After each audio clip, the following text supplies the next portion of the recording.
Castro Ay. Game na. I'm Angelo Castro III. I'm Angela and we are the Castros. And since it's a Friday, alam mo na, Yes. pag nangyari sa Friday, kasama natin si Buddha's Belly and Chef Station, care of Marjorie Tan. Thank you What so do we much. have here, Angel? Isa-isa, Okay, ako hindi na lang. ko memorize. Ako sa- Basta alam ko, siopaw at saka... Hindi, ito. Siopaw, steamed mantaw bread. Tapos, ano to, yung binasa mo sa akin kanina? Wait lang. Parang basahin ko. glutinous rice na may chicken sa loob, which is... Anyway, ito glutinous rice with pork, mushroom, and chicken also. Fried mantaw, steamed No. mantaw. Fried mantaw, steamed mantaw, pork umba, Pork umba. lomay kai, and matcha. lomay kai, and matcha. Yun. Wow. Ginutom ba natin yung ating viewers Oo, today? ito Sumptuous Friday. Ano nga Yes. pag Friday, walang diet sa Friday. Yes. Okay, we're serving you news in a countdown. All that before your second cup of coffee. This is Brunch.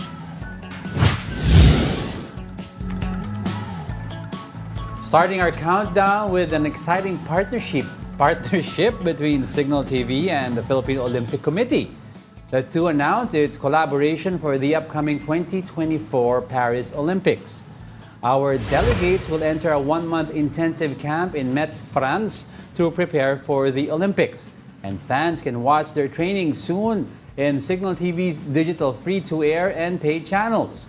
Signal is also working on obtaining the rights to air the Olympic Games for Pinoy viewers. We are actually in the tail end of our discussion with the official rights holder for the Olympic Games, which is Densu, with the support of our chairman, Manuel V. Pangilinan, and of course the POC, to secure the rights. Kasi po ang objective namin is put as many games, particularly the games where the Filipinos are competing in all available platforms. So these platforms include free-to-air. Oh, this is truly... Go ahead, eat. Go ahead, eat. But this is go. truly good news. Yes. At least makita ng mga kababayan natin how our athletes prepare. Kasi mga behind the scenes ano to eh. Oo, hindi masyado na-access before. Oo, para makita nila. Kasi usually ang napapanood ng mga kababayan natin is the actual competitions. Yeah, oo. Hindi yung hirap na dinadaanan, yung preparations, the tediousness, and how disciplined they are. This time around, makita nila in advance. Oo, And of dito course, pa yan sa Signal TV. And of course, we're banking on na sana tuloy-tuloy na rin yung broadcast rights natin to the Olympic Games mismo. Yes. Especially mga kusan tayo kasama. Oo. Currently, ilang athletes pa lang We already have natin eh. And we're also syempre waiting for the results of pag Sana mas dumagdag sa gilas. pa. Oo. Pag nakalusot ang gilas sa qualifier, sana Cross your we fingers, make let's pray. Oo, Diba? kasi this is their opportunity for them to at least be in the same venue as of course yung NBA. Yes, NBA, grabe powerful lineup the powerful yung powerhouse Olympic, Team USA. Team USA. Ng basketball. Diba, you have LeBron, you have Kasi Curry. for LeBron and Curry, mga tail end of their career na to eh. Parang yung riding out into the sunset. So for our national players to be near them, malaking bagay na rin yun. Napakagandang parang retirement, Riding into the pre-retirement. sunset. Parang gano'n. Pero yun nga, exciting yan. Exciting, nakatitig sa pagkain. Okay. Okay, lipat na. Okay, sige. Making it to our 9th spot is the Philippines-New Zealand bilateral meeting. President Bongbong Marcos says New Zealand Prime Minister Christopher Luxon qualifies as an honorary Filipino after going to the country's beloved fast food chain, Jollibee. The Prime Minister said New Zealand Parliament member Paulo Garcia brought him to Jollibee when they stopped over for a quick bite. He then visited the Malacanang to meet the President, aiming to strengthen the ties of the two nations. Currently, New Zealand is one of the Philippines' top trading partners and a home to around 80,000 Filipinos. Now, President Marcos reaffirms dedication to continue working with New Zealand in promoting regional peace and safeguarding international law. Ang cute. Nakita mo yung picture nila when they were in the, Yung may sa Jollibee. ihang niya si Jollibee. Ang cute. Ano kaya kinain niya, no? Hindi, parang Of course, Chicken Joy is there. Tapos yung Jollibee spaghetti. Diba? If I'm not mistaken, si Prime Minister Justin Trudeau also. No, si Trudeau, when he was asked, sabi niya, hindi daw cup of tea niya yung Jollibee spaghetti, but he loved the chicken daw kasi napaka-juicy daw. Oo. Sarap. Oo. Gugutom ka, may pagkain pa Oo rin. nga eh. Okay, let's move on. Coming in hot at the 8th spot, a portion of Mount Arayat in Pampanga catches fire anew, probably due to deforestation. Here's the report. Masyado yung pong kadagulo, tsaka maggay po kakalat pakit ang kabila. A fire hit a portion of Mount Arayat in Pampanga on Wednesday. Sinasabi din nila parang mukhang sadya kasi nakapaikot po talaga yung sunog. It was part of Balite Village, which is considered a protected area. The Municipal Fire Department says the fire crept from nearby town of Magalang. Fire out was declared around 5 a.m. on Thursday. This is the second fire incident in Mount Arayat this month. Authorities point to pagkakaingin as one of the possible reasons, wherein the land is cleared by slashing and burning underbrush and trees for other crops. Meron din kaming nasagap sa mga locals na merong nag-uuling doon, kakaingin. Meron din. There were also traces of uling or charcoal production. To prevent another fire, the local government will carry out cloud seeding. Yun lang po siguro ang solusyon na nakikita natin dyan. Pagka po kasi dumating dun sa puntong may sunog, yung mga fire truck po natin, hindi nila kayang akyatin, lalo na kung nasa level na po nung kalati ng bundok. For News 5, Rainiel Pawid, We Are One News. So ayun nga, 'di ba? Sabi nga dyan sa report, investigation is still ongoing para nga ma-determine kung ano yung cause of fire. Pero nakikita nila sa initial investigation, baka nga daw ang source ay kaingin. Yes. Yung pagsusunog, 'di ba? Bawal na yun. There was already a mountain, trekking mountain a few years ago na nasunog din because may mga campers. Yung campers naman. Nakaiwan ng hindi pinatay fully yung bonfire nila, kaya gumapang yung apoy. Plus mainit pa. Tuyo pa yung mga leaves dyan. Ngayon, nung napakainit na highly combustible daw yung mga dried leaves tsaka yung mga wood. Oo. 13 hours. 13 hours. Bago nila ito naapula. Nakita mo yung video, di ba? Yung tsaka yung picture, ang laki ng kinain ng apoy. But they also need to do or to check also yung mga animals na nag-habitat doon eh. 'Di ba? Naalala mo dun sa ibang bansa pag nagkakaroon ng mga forest fires. Naaawa ko dun sa mga animals na lumalabas. Lumalabas sila. Naiinitan kasi sila tas to the point na talagang humihingi sila ng tubig dun sa mga dumadaan sa roads. 'Di ba? Talagang tapos nawawalan sila ng habitat dahil nga sa sunog. Gagapang sa labas yung mga yan, pati yung mga snake, 'di ba? Lahat sila. Okay. Anyway, let's move on. Municipal Fire Department. Go ahead. Ito, masintabi lang po sa mga nagba-brunch ngayon. Game ka bang kumain ng kakaibang street food? Angel, trabaho. Hi!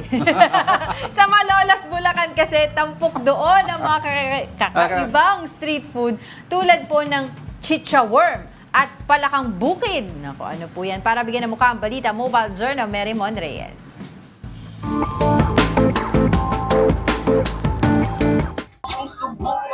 Mga kapatid, mahilig ba kayo sa street food? Or what if uod, palaka at mga insekto ang piniprito?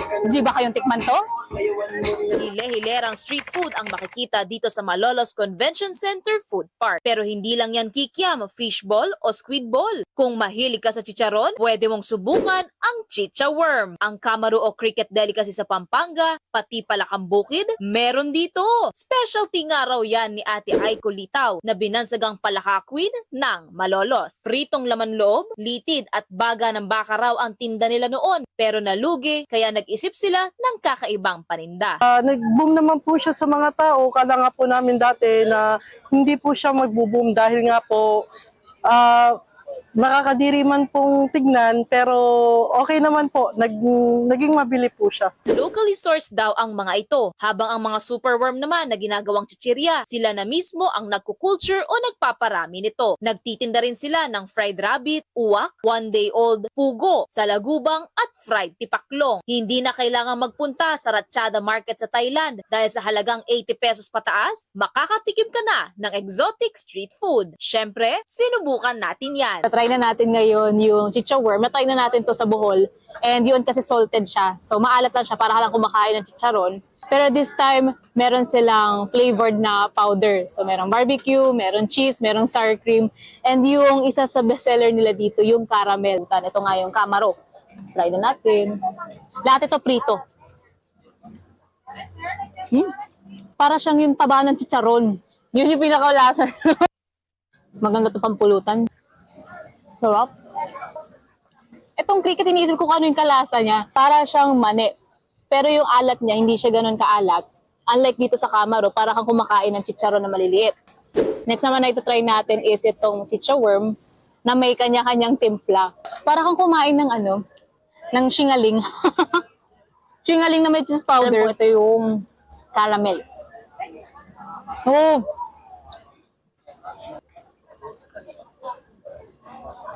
Masarap, matamis. Para kang kumain ng caramel popcorn. Ay, thank you po. Dumating na ang ating palaka. Aba, para ka lang kumain talaga ng maliit na fried chicken. Tinimplahan pa raw na parang adobo at pinrito ito to perfection. Syempre, hindi lang din pwedeng tayo lang ang titikim nito, kaya nilibot din natin ito sa food park. Masarap. Crispy. I like it. Parang chicharon na malutong na. Ayos naman, masarap. Approve sa... Okay lang pala siya. Yung cheese kayo kinakaya, baka yung caramel. Matamis. Crunchy po and may lasa na talaga siya parang mga natitikman nating mga local chicheria dito sa Philippines. Hindi siya lasang insect, yeah. Sarap. Ano masasabi niyo? Akin na lang. Sa inyo na lang, sir? Hindi niyo naman naiisip na insekto siya, gano'n. Hindi ko naisip pero nakikita ko. Plano na rin daw nila dalhin sa Maynila ang exotic street food na ito para mas marami ang makasubok.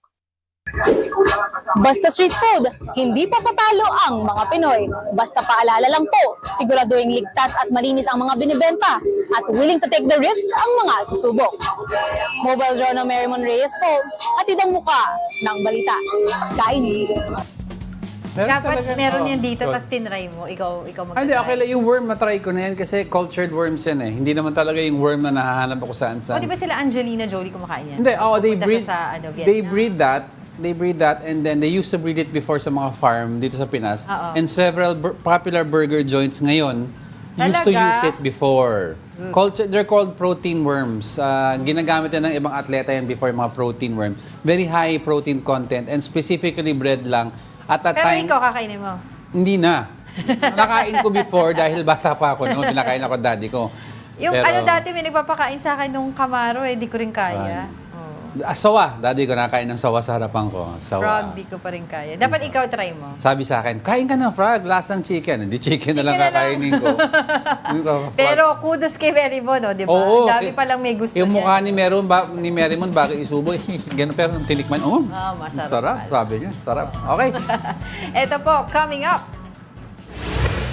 E-vehicle drivers are given a grace period of 1 month before being subject to penalties. And the heavy rainfall and massive flooding in the United Arab Emirates have killed 3 Filipinos. We are just getting started. More of our top 10 news when Brunch returns. Keep it here on One News.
Good morning! You're still watching Brunch here on One News. Okay, meron din pala akong black gulaman. Favorite from namin yan. Buddha's Belly. Very Sarap. cold black gulaman. Yun. Very cold. Yung sabi ni Jerry Young, yung matchang daw yung may chicken. Oo. Ito yun, ito yung matchang. Okay. So this one is very cold, pero ang ating balita for our countdown is very hot. Coming hot at the 7th spot is expelled lawmaker Teves. Teves' son allegedly bribed an East Timor police in exchange for a special treatment for his father. The Justice Department cited a local news report of Teves' son allegedly offering 114,000 pesos to a member of East Timor's Criminal Investigation Police. The report said the son, who they did not name, wants maximum security for his father currently detained at Becora Prison in Delhi. Because of this, DOJ calls the East Timor authorities to immediately deport Teves back to the Philippines. Teves is currently imprisoned in Delhi for his pre-trial detention. So I was reading about it kanina. Apparently, so yung local, kasi itong balita na to, tulad ng sinabi ko kanina, ay galing sa isang local news. Doon from Timor-Leste. Sa Timor-Leste, sa hatutan.com. So apparently, ba't ka tama-tama? But apparently, sabi dito, a PCIC member asked Teves' son for $2,000 in exchange for providing 2,000 maximum... US? Yes, Okay. $2,000 in exchange for providing maximum security for Teves. So ito daw, article na to na na-access ng hatutan.com is from a communication via WhatsApp. Okay. Although, ito nga, ang DOJ, hindi pa nila pinapangalanan kung sinong anak ito. But alam naman natin, dalawa lang naman yung anak na lalaki ni former Congressman Teves. Hindi nang natin alam kung sino dun yung sinasabi nila. At saka nababahala yung DOJ na the longer he stays there, about kung makakuha natin to face his crimes here. Kasi gusto natin mailipat na kaagad eh. Di ba? Para may try na, matapos na yung trial niya. Oo. So sinabi nga ni DOJ Secretary Remulla, let us stop, ito i-quote ko na lang siya. Okay. Let us stop playing hide and seek with the law. One cannot evade accountability for eternity. Prolonging your liabilities with the rule of law only worsens your predicament. Sabi niya gano'n. Face the law. Face the law. Applies to everyone. Including? Hiding pastor. Favorite story ko yan eh. Ongoing story eh. Okay. Talon sa sunod. Sitting pretty at the 6th spot is President Bongbong Marcos, who is listed as one of Time Magazine's 100 most influential people of 2024. Time noted PBBM's controversial background as the son of Ferdinand Marcos Sr., but they also lauded his efforts of bringing technocrats into the government, improving the post-pandemic economy of the country, and elevating the Philippines on the world stage. The palace said the president's inclusion in the list reflects his brand of leadership that focuses on the interest and welfare of all Filipinos. Well, hindi lang naman siya before ang naging ang mga presidente natin na feature sa Time Magazine's most influential. We had Pinoy at that time. We also had Duterte. Tapos pero kay Duterte parang also, different mga Iron Men of Asia ata ang na-feature. Pero yun nga sa most influential. Several comments have kasi coming from a 6-year Iron Fist rule daw. PBBM was a breath of fresh air kasi a statesman daw was returned to Malacanang. Yun ang mga comments ng ibang tao, may mga analysts and ibang politicians also na on the side of PBBM. It's true kasi he's been traveling a lot. He's been introducing the Philippines to countries na hindi na nakaligtaan natin the last administration. We have France, we have UK and other countries. Kaya talagang yan ang kanyang goal sa international scene. But right now, moving forward, ano ba ang ating next sa ating countdown? Moving over to our top 5, President Bongbong Marcos orders a grace period for e-vehicle ban. Marcos suspended the imposition of penalties for e-vehicle drivers for 1 month. This means drivers of prohibited vehicles will only be informed about the ban. It covers e-bikes, e-trikes, and other light vehicles on major roads in Metro Manila. Violators were fined 2,500 pesos while a number of unregistered vehicles were impounded. At saka 2,500, laking multa niyan. Napakabigat na para sa kanila. So, bigyan natin silang isang buwan para alam nila kung ano ba yung dapat nila gawin. Let's get some reactions on that move by President Marcos. We have with us, joining us via Zoom, Ira Cruz, or Ira Cruz Director, via phone rather. We have Ira Cruz, Director of Alt Mobility PH. Good morning po. Hi, good morning. Kamusta po kayo? Kamusta din? At thank you for joining us today. We just want to get your reaction to the grace period for e-vehicle ban. For us, it's a good indication that the President is listening to public sentiment. That's something that sadly we can't say towards MMDA. So we're very thankful that the President is listening to public sentiment and public clamor. We hope that this leads to a bigger conversation about mobility. If we will go back to, and I want to go back to the statement of the President 2 Wednesdays ago, right after his cabinet meeting, he mentioned to Secretary Balistacan that he doesn't want piecemeal solutions to our traffic problems. And this ban is an example of a piecemeal solution. So we're really hoping that this opens the doors now to a conversation for a more comprehensive plan. Okay, you were quoted as earlier saying na unfair itong ban. Now, what are your plans now? And have you reached out to the MMDA or the OTR to at least air your side na anong pwedeng gawin? We're always in touch with the leadership of MMDA and DOTR, and we've always given them our suggestions. We've always opened our doors for collaboration.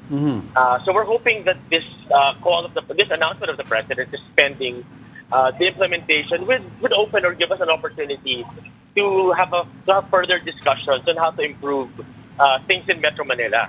You know, the way we see it is that is that in order for us to improve the mobility of everybody in Metro Manila, we need to be looking into progressive policies, such as, number one, deviating and departing from car-centric policies, which over the years MMDA has been espousing. Okay. And then really look into policies that promote active transportation and even road-based mass public transportation. Okay. You know, at the end of the day, all our objectives here is to be able to improve the mobility of everyone.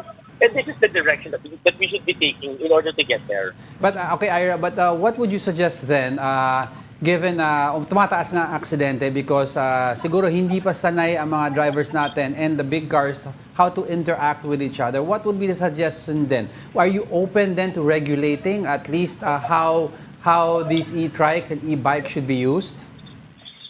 First of all, I think we need to put that number into context. Based on MMDA's own report, we can see that road crashes involving cars or motor vehicles reach 51 to 52%. That's more than half and bigger than any mode of transportation. Okay. And based on the same report, only 2% is attributed to e-trikes and bicycles, and that's a consolidated number already. Okay. So the response is really unproportionate, which is very bewildering for us. So the conversation moving forward should be really, and I need to go back and hammer on this it's really about mobility and not restriction. So we should be looking into how can we make that shift, or how can we start moving towards a direction where our streets should be serving more people than cars. Right. It's not as easy as it sounds, but it's just that the progress needs to start now.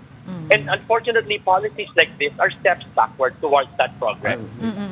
But I just want to clarify lang po your stand on, kumbaga ibang sinasabi rin nila, no, clarification doon sa pag-ban ng e-trikes and e-vehicles na ano ba talaga yung allowed and not allowed? What your stand on that? Kailangan pa ba natin i-clarify yun regarding that? I think where MMDA is coming from is that it's treating all of our roads as highways. Which means that they're only looking towards metrics such as speed of vehicles. Now, in road safety, the speed of vehicles is a huge contributing factor to the severity of road crashes. So that's contradicting their objective of promoting road safety. We should start looking at how we can redesign. So the question should be flipped in the sense that how can we redesign our streets so that it becomes more accessible to more people. Now 88% of people in Metro Manila do not own private vehicles. So we need to be worrying about the mobility of the 88%. So ano po yung stand niyo dun sa mga kailangan pa daw po i-register? Itong mga e-bikes, e-scooters, tsaka kailangan din po ng lisensya.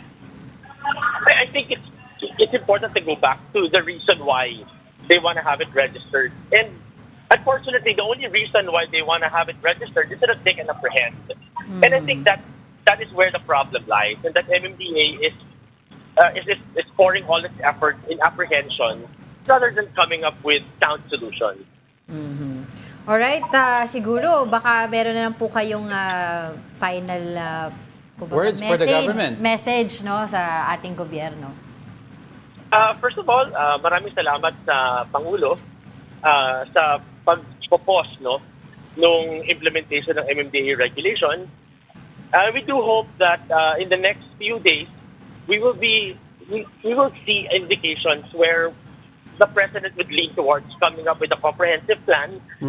It already came from him. He already mentioned it in his cabinet meeting. And we hope that an executive order will be released designating a single national government agency to lead this initiative so that we can once and for all align all government agencies towards improving mobility and so that there's one national government agency that's accountable for doing this.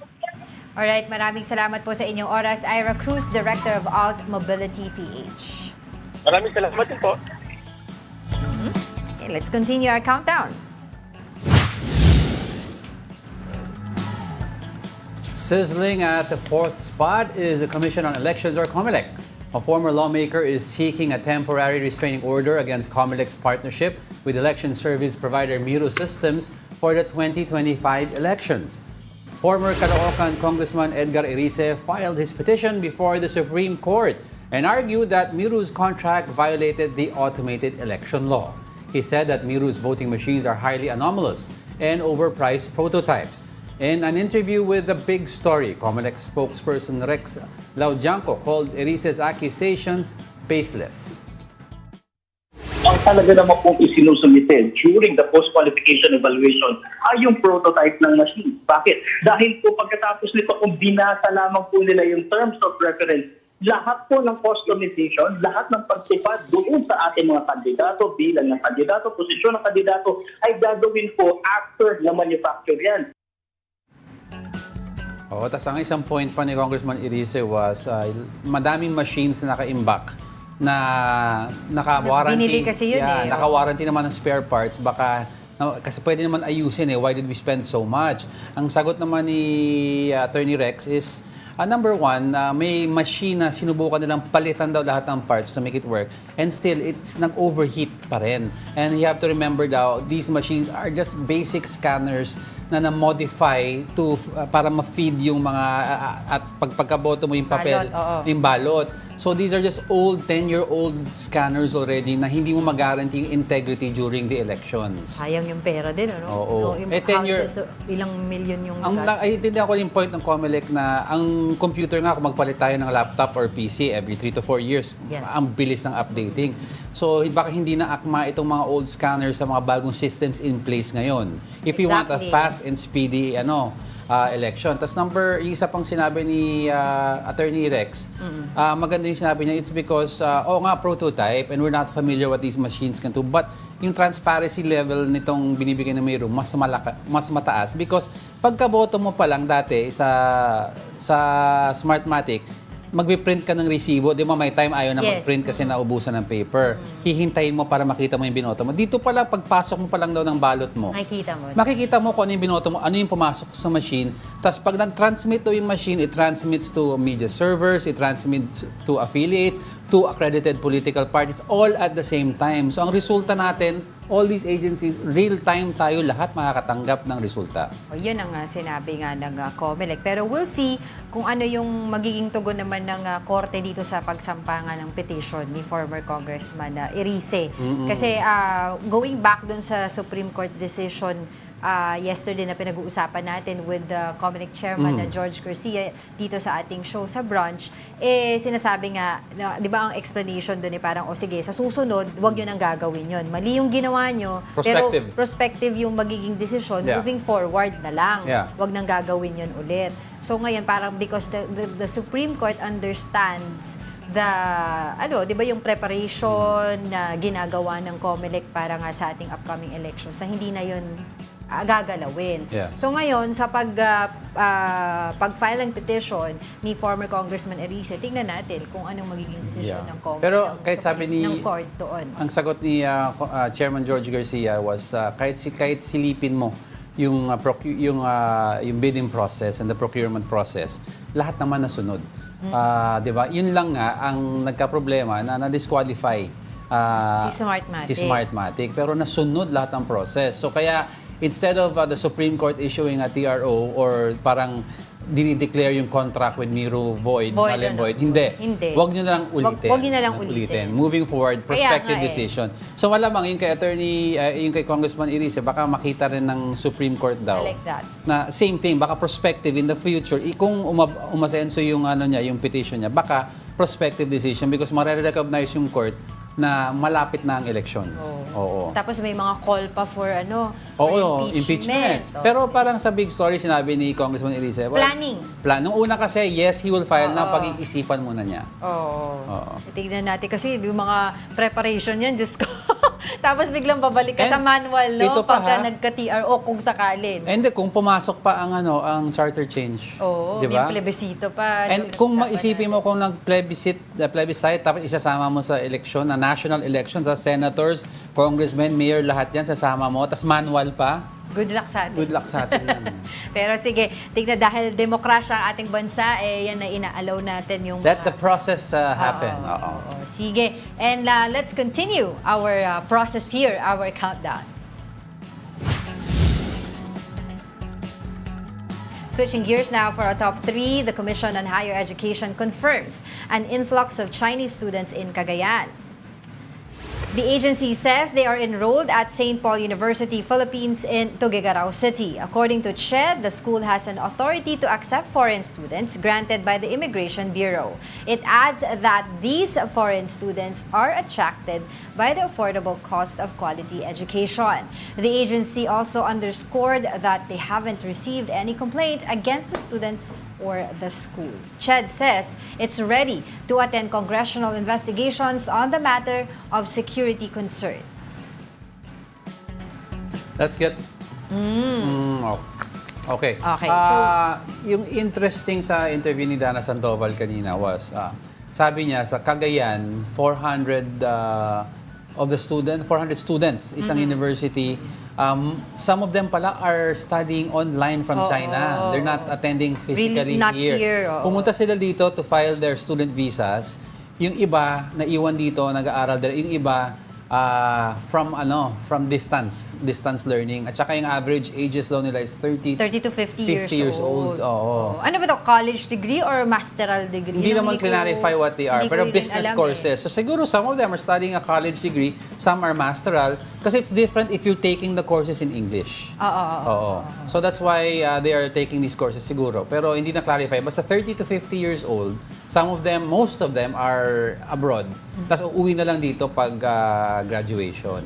So, clarify nga ng di ba, ng ng CHED, yung St. Paul University, Yes. yun, ay allowed talaga sila tumanggap. Pero yun nga pinag-uusapan natin, meron bang quota of students para hindi natin, mawala ng Yes, oo. slot, no, opportunity para naman sa mga locals. Tapos, yun, dahil may mga allegations din ng hindi rin din sure these are all speculations, allegations, na meron daw binabayaran na 2 million, tas naging 1 million yung ibang mga lumalabas na mga reports. Hindi natin alam kung ano ba yung 1 million. Is that for the tuition? Or 1 million para may mga komisyon or bribery talaga sa mga opisyal? That we don't know also. Kaya mas magandang paimbestigahan na lang nila. What they were talking about daw nung kinompute kasi, malamang ang ginawa daw ng iba, malamang these are the speculations, nagbayad na ng 4 years in advance yung buong course. And to ensure na matapos yung, para makagraduate siya. Because ang prerequisite, ang very important prerequisite to enter any of these courses, you have to be fluent in English. And most of them daw that attended these classes aren't fluent in English. So yun ang sinabi ng political analyst na si Chester Cabalza. Yun ang ano niya. But he, of course, said he has no direct proof of this yet. But sabi ni Dana Sandoval also, apparently if you fail 3 times, or 3 ang bagsak mo, or nag-i-school bukol ka, or you're always absent, hindi na rin-renew ng immigration ang visa mo. Ipapaalisin ka na. Yung student visa mo is already canceled. So we're trying to get in touch with CHED, 'di ba? Para nga mas malinaw, clarify. Yesterday naglabas nga sila ng statement. Yan yung binasa natin ngayon. Pero wala pa rin tayong makausap for now. But yun nga, mas maigi talaga clarify all of ma-clarify nila yan. I mean, yung magkakaroon daw, I think si Senator Risa Teves also would like to start a Senate inquiry regarding it. Regarding that, tapos sa House of Representatives also, meron din silang kasi iba-ibang mga numbers plano. yung lumalabas sa Cagayan May 4,000, may 1,500, may 400. We have to clarify. Kasi ang hirap din naman ng nung chichismis ka lang di ba? Pagka pass the message, naiiba yung mga... While welcome naman ang tourist sa atin, we just wanna make sure na everything is in order. Yun lang naman. Nagkakaroon lang talaga kasi ng kulay dahil doon sa Cagayan. Sa Cagayan parang nagkaroon ng influx daw kasi. May influx doon, tapos may 2 sites ng EDCA doon. So, parang may kulay na gano'n na tinitignan, di ba? So, at syempre, ang Chinese Embassy naman naglabas ang kanilang pahayag din kahapon at saying nga itong mga nagkakaroon ng usapin tungkol dito sa influx of Chinese students are malicious daw coming from us. No, yan ang kanilang panig naman doon. Turuan nila ng Philippine history education. Diba? Alright, don't go away because we're not done yet. May dalawa pa tayo. Please stay with us.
Welcome back. You're still watching Brunch here on One News. Of course, kasama natin ngayon si Chef Station and Buddha's Belly. Kala ko, ako yung ini-introduce mo. Kasama natin ngayon. Alam mo, Buddha's Belly, thank you so much. Lagi natin kasama ikaw. Kaya hindi ko na ini-introduce. Oy, si Doc Joseph Lee nanonood. Doc Joseph. Doc Joseph, may siopaw. Di ba Tsaka favorite? si VJ. Ha? Si VJ. Si VJ, si Vlad. Good morning sa inyo. Jerry Young. Si Jerry Young. Oo, hindi siya Jerry Old. Jerry Forever Young. Anyway. Oy, ito, meron tayong dito meron tayong paalala. Announcement tayo. Go. Ako may announcement. Go. Inaagaw mo ako eh. Go. Inaano ko. Go na. Alam ko, nagbibiro na. The Luzon grid is on red and yellow alert status for the 4th consecutive day today. This means the transmission grid's regulating requirement is not enough to meet consumers' demand. The red alert status will take effect from 3 to 4 p.m. and 6 to 10 p.m. Meanwhile, the yellow alert is from 12 noon to 3 p.m., 4 p.m. to 6 p.m., and 10 p.m. to 11 p.m. The Energy Department urges the public to lessen their power consumption. Ayan. Mahirap mag-brownout pag Kaya di ba nakausap natin si Miracle spokesperson Josa Daliaga. I was asking him kung masasabi mo ba na hindi na tayo walang power interruption this week. Sabi niya ako, taking it a day at a time kasi hindi natin alam eh. Pero And kasi, he can only speak for Meralco. Meralco, yun ang sinabi niya. Kasi nga, buti yung sa kanila, sa programa nila, may mga iba na nag-avail ng interruptible load program, ILP. Kaya hindi walang power interruption. Pero kasi I remember, I think it was 3 years ago or before the pandemic, nagkaroon ng issue dan sa energy and nung sumama ibang company, like the big malls we have along EDSA and dito sa Ortigas, for several hours a day, nag-generator sila. Yeah. As tulong din sa national government. Nakiisa sila para hindi mag-consume masyadong energy. Ngayon kasi ang mahirap, tumataas daw ang consumption sa residential. Lahat. Oo, because sa napakainit, people are buying air conditioners. Tumaas daw sales ng air conditioners eh. Even the cheaper ones. Yung mga tig 9,000, 8,000. Tapos ginagamit nila 3 to 4 hours at a time. Diba? Eh kung sabay-sabay kayo sa Metro Manila and other provinces isang subdivision lang, napakadami nun. Laki ng konsumo nun. Diba? Oo. Saka talagang, di ba, nakausap din natin, hirap yung motor eh. Hirap yung motor. Kaya more energy yung nakukuha kapag gumagamit. Ngayong mainit ang panahon. Eh, di ba may suggestion naman sila, may tips sa Meralco website yung how to save energy. Like kung hindi mo maiwasan na mag-aircon, baka there are other things you can turn off. Yung iba nga pupunta ng mall magpapalamig kasi hindi naman lahat may access sa aircon, di ba? Kaya nga pinag-uusapan natin dito paano yung mga nakatira lang sa kalsada, di ba? Yung iba nakasilong sa mga puno. Nakita ko nga may nakita akong picture sa internet na comparing yung dalawang parang lugar, hindi ko lang maalala kung saan yun, na eto sa side na to, yung temperature niya napakainit, parang 37, 38 degrees Celsius. Ang mga katabi ng mga kotse, mismo mga buildings, mga structures, no.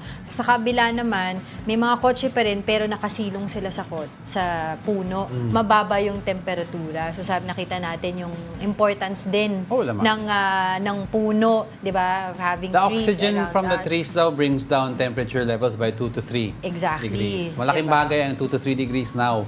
Tsaka abangan natin mga ka-brunch, sa May pa ang peak ng init natin. Oo. And of course, si President Bongbong Marcos has asked already yung mga government offices, diba, na makiisa sa pagtitipid nga ng kuryente sa mga opisina. Diba? O, yun. Napakainit kasi talaga. Dapat yung mga ulo natin, huwag natin painit. Hindi, pasok ko yung freezer, yung ulo ko sa freezer. Ginawa ko na yan noon eh. O yun, that's, baka may batang nakikinig sa atin. Huwag mo isara yung door. Huwag nyo gagayahin ako. Pero yung mga chef kasi sa kitchen, pag ang init na minsan, pinapasok namin ulo sa freezer sandali. Okay. Gayahin. Yun lang, pampalamig ulo lang. Hindi ko ba sinabi gayahin? Ito naman. You have to set example. Wow, kala mo man-BI ako. Eat vegetables, drink milk, sleep at 9. Very good.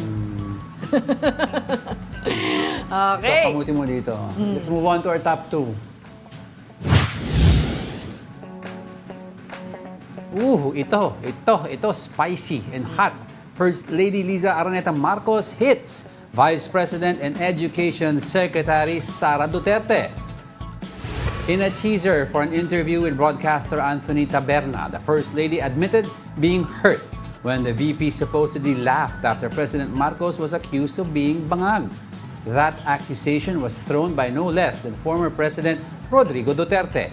Liza said she was always kind to Sara, who ran for Vice President under the Marcos-led Uniteam Alliance in 2022. VP Sara has yet to comment on the First Lady's remarks. Nasaktan ako because my husband will do everything to protect you. You ran together, di ba? Sama-sama tayo, babangon muli. Pupunta ka sa rally, tatawagan yung presidente mong bangag. Di ba, you're going to laugh? Tama ba yan? Even Lenny never did that. Very sharp. Pasabog yan talaga kahapon Very sharp words from the First Lady. And you understand where she's coming from. Asawa niya ito eh. Tapos number 2, you're supposed to be on the same party. Iisang partido kayo. Diba? Na Uniteam. tingnan nila on the side of sila former President Duterte. Nung panahon nila, if somebody was not towing the line of the administration sa cabinet, like si former Vice President Lenny Robredo, tinanggal siya. Ang bilis siya tanggalin. Iba lang ang opinion niya. Ito, yung daddy mo and your group is calling the current president bangag. Diba? So, yan ang reaction ng iba na dapat, kung may delikadesa ka, you step aside. Yun ang sabi ng iba, hindi tayo. You step aside because you are of different beliefs already. Supposedly, alter ego ka ng presidente. Pero kung ako naman, ito sa atin lang, di ba?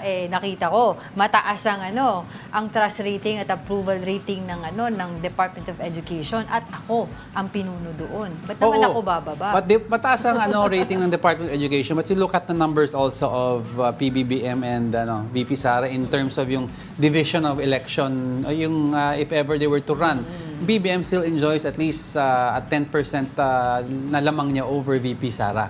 Diba? Therefore, meron din...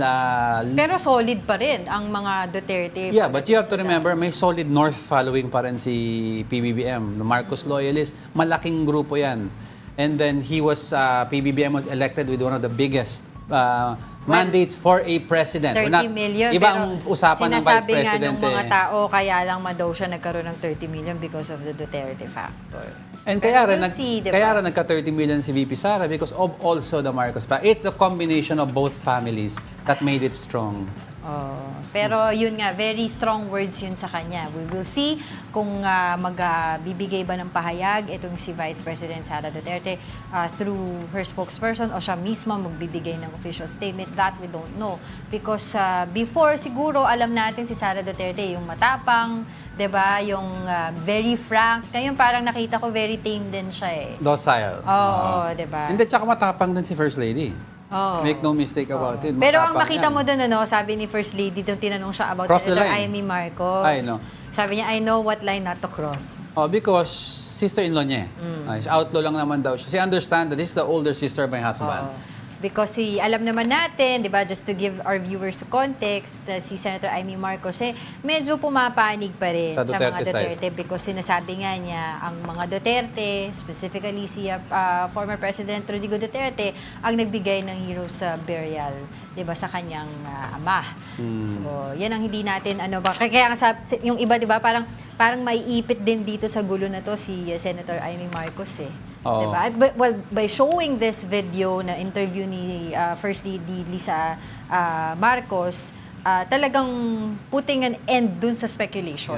Kasi nakita natin before, diba, they were saying na dun sa pang-isnab supposedly ni Lam, diba, Liza Araneta Marcos kay VP Sara nung sa eroplano, diba, those are, wala nagsasalita dun eh, lahat speculation, baka lang pagod, baka lang, at least ito, talagang kinonfirm niya na she really did snub her.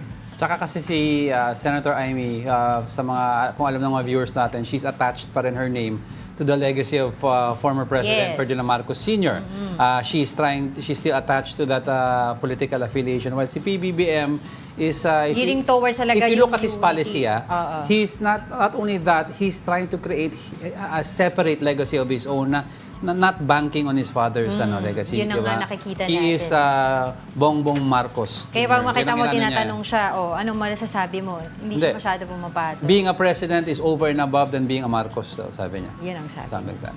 Pero how will this affect talaga kung may ganito? Ang tanong dyan, tama ba na nagpa-interview si First Lady Lisa Araneta Marcos sa ganito at sinabi niya, pwede sa free country, di ba? Wala tayong magagawa. Asawa niyang inaaway. Maraming mga ngayon kasi, syempre, iba-iba yung mga pahayag nila. Ikaw ako awayin. Okay, yung isa na parang gives bad taste, na okay sana, na Asawa hindi na lang mo kayo yan, sumagot. ikaw ako awayin, Kasi hindi mo ikaw ako ang pagtatanggol. Fierce lady nga daw siya. Hindi mo ako pagtatanggol. Kaya mo na yung pagtanggol sarili mo. Yan ang nakikita ng tao ang... Malaki ka na. So touched. So touched. Okay, sige. Let's continue our countdown. Now, our top story for today is the flooding in the United Arab Emirates. 3 Filipinos were confirmed dead due to the massive flooding in UAE caused by heavy rains this week. Here's the report. Line here, line there, lines everywhere. This is the situation of stranded passengers at the Dubai International Airport after 2 days of heavy rain in there. The extreme weather caused flood on the airport's runway. That's why the flights there are either cancelled or delayed. United Arab Emirates state media reported that nearly 4 inches of rain fell over the course of 12 hours at Dubai International Airport on Tuesday. The country recorded more than 10 inches of rain in less than 24 hours on Tuesday, which makes it as the heaviest rainfall in UAE in 75 years. The heavy rain triggered floods on the streets and affected all modes of transportation in Dubai. In this video, we can see this cat clinging to a car door handle during the flood. The cat was eventually rescued and is in a good condition now. OFWs in Dubai also experienced the weather's wrath. The Department of Migrant Workers, or DMW, confirmed that 3 Filipinos died due to the flood. 2 of them suffocated after they got trapped inside their car, while 1 died after the car he was driving fell into a sinkhole. The DMW assured the families of the victim that they will receive proper assistance from the government.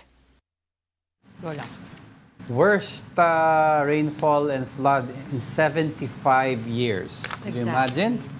Unexpected. As you were saying yesterday, and Climate change is real. I was watching some videos na galing sa mga news agencies nila na the structure nga of the cities in the Gulf area, they're not tailor-made for heavy flooding. Yes. Although they are used to being hot and cold kasi desert din sila, but they can be really cold. Pero it's dry. Dry hot, dry cold. Yung having a wet weather like us, di ba? Tag-tuyot, tag-init Pilipinas, sa kanila hindi.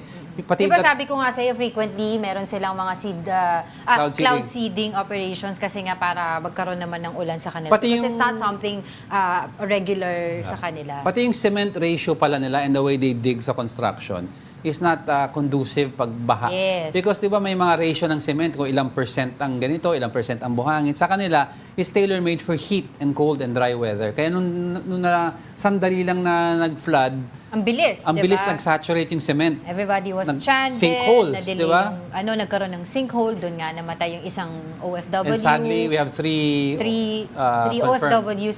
Nung mga hapon, wala pa Sabi pa ng DMW, wala pang confirmed death. And then mga bandang paggabi na, hapon, mga 5 ganun, nag-release sila ng statement na meron ngang 3.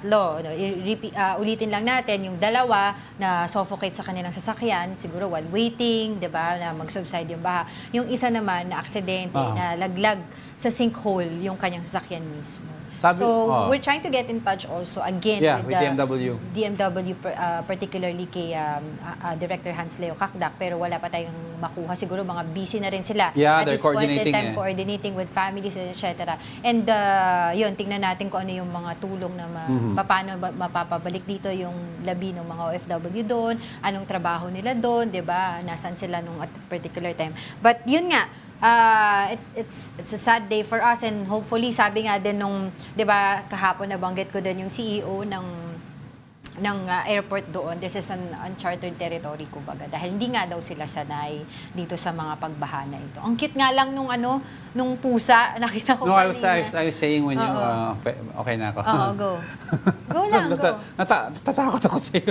Lumalabas kasi ugat mo eh. Hindi mo ako galit eh. O, go. Sige. Hindi, sinasabi ko lang, experts are saying to study a culture, to study what life is like in a certain area, you look at the animals. And look at that cat na binabanggit mo kanina. Instead of running for safety or climbing up a building, kumapit siya sa pintuan ng kotse.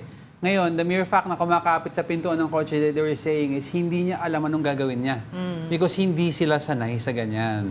Sa Pilipinas, kita mo, pag nagkakaroon ng baha or gano'n, makikita mo yung pusa. Nasa bubong na. Nasa bubong na eh. Aso. Umuulan pa lang actually. Alam na ng mga cats and dogs saan pupunta eh, di ba, sa atin? Kasi sanay na tayo. Sa kanya, hindi siya sanay, so kumapit sa pintuan. Cute niya talaga. Oo. At least na-save naman siya. But Yeah, yun nga, as of yesterday, sabi naman nila, they're trying to get back to normal operations nila. And hopefully nga, hindi na mangyari to ulit. Alright, and since it's a Friday, thank you very much kay Marjorie Tan and Buddha's Berry for sending over these yummy delights. Yes. Of course, and since it's a Friday, I'd like to leave you with a quote that maybe will help you enjoy the weekend. Sing like no one's listening. Love like you've never been hurt. Dance like nobody's watching. And live like it's heaven on earth. Oh, gusto ko yan. YOLO kasi YOLO. You only live once. Make the most out of it. Gusto ko yung sing like no one's listening. Ako? Shall I sing? Ako. Char. Sa'yo yung sing. Sa akin naman yung love like you've never been hurt. Nako. That wraps up po. And that wraps up today's episode of Brunch. Join us again on Monday. I'm Angela Lagunsad Castro. And I'm Angelo Castro III. Kakanta siya sa Monday, by the No! way. We are One News. All sides, all the time.